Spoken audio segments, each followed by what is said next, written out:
Hugh, what surprised you about being an actor?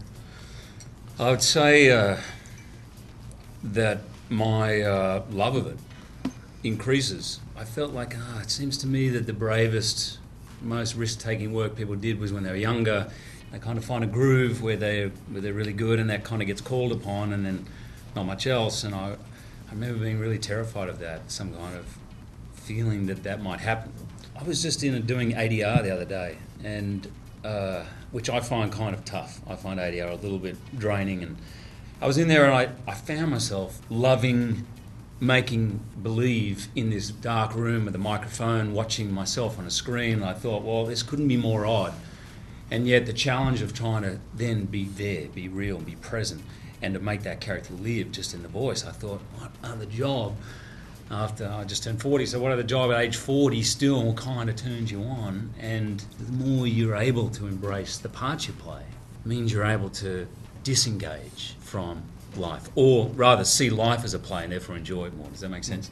So that's why I kind of... The ADR stuff makes plenty of sense. You know, you'll be doing a real important scene, and you don't, you know, and if they don't catch it, you know, you don't want to go in there and redo that scene on ADR. So I think it's important, you know, you could tell your director, make sure the sound guys get their shit together, because I don't want to do, I'm not going to do that. Others say, I'm not going to do that in ADR, so get it right on this take, because some scenes just can't repeat in ADR. Yeah. Can you come with me, Mickey, for everything? I don't go to ADR. Part of what you were saying, you know, you do make a film and then you go around and make the rounds and you're doing all these interviews and shit, and pardon me, my publicist said, watch your language. So. I was told the same thing. I was told the same thing. Anyway.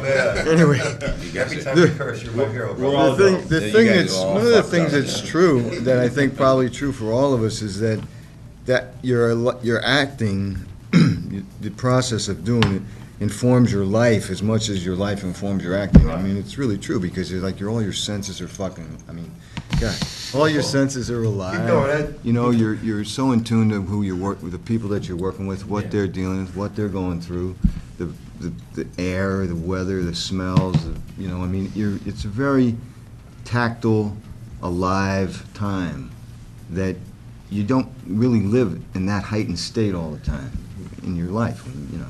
What kind of a personal toll does that take? It doesn't take any kind of toll. It's like, you know, it's illuminating. Yeah. Joyful. Yeah, it's invigorating. I think it does take a toll if you don't separate it. I think a lot of, you know, that's what Mickey was saying earlier. You know, you start blending, you know, your life that's so heightened. It's like people who jump out of airplanes, you know. You get addicted to it, you know, until something goes wrong. Or hopefully not, but, you know, you do. I mean, I love heightened states. I love racing cars, I love doing these things, but at the same time, I treat my kids the way, you know, I treat racing or something like that, it doesn't work. And you have to separate yourself. That's what that is. I know that's going to be there. I know I'm going to be able to go back to it, because it's an extreme, very unnatural situation, and the connections that you have. I worked with Richard too. We did Flirting with Disaster together, and you know, it was amazing 2 months. Something that's lasted 3 months. Something that's lasted the last 10 years. Every time we see each other, you feel that connection again. Oh my God, how are you? This, that.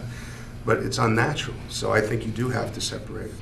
If you have a life, if you have a life outside of it. I mean, there are these guys that do film after film after film after film, or actresses that do that. Who Renee Zellweger, she doesn't have a fucking life, man. She literally works film after film after film after film. Right. I'm not making a judgment about it, but it, you know, it takes care of one part of it, that you don't have to worry about your life, because it is your life.